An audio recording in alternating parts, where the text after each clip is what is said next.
We borrow money from Chinese peasants to buy the things those Chinese peasants manufacture. Listen, we're in the middle of a trade war. Let's see it through, right? There's nothing we can do now. We're here. The numbers have been called out. We're going to follow through with this. But to call people out of their names peasants, that's unconstitutional. I don't think you should do that. I think that is beneath us to do this. Now, J.D. Vance, you want to call them peasants? Then you call them peasants.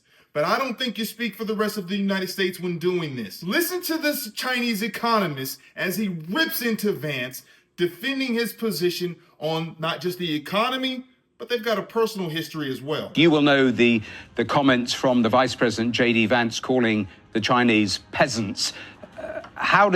Where does that leave US-China relations and any sort of talks between the two presidents, do you think? Allow me to be very brief. J.D. Vance and I went to the same law school, Yale Law School. I was 20 years ahead of him, and I'm ashamed for the ignorance and the bigotry he demonstrated. Because he called China the peasants financed them, the peasants sold them goods. Let me just make one simple point. The middle class in China is larger than the total population in the United States. The urban population... Did y'all know that? Did y'all know that the middle class is larger than the entire U.S. population?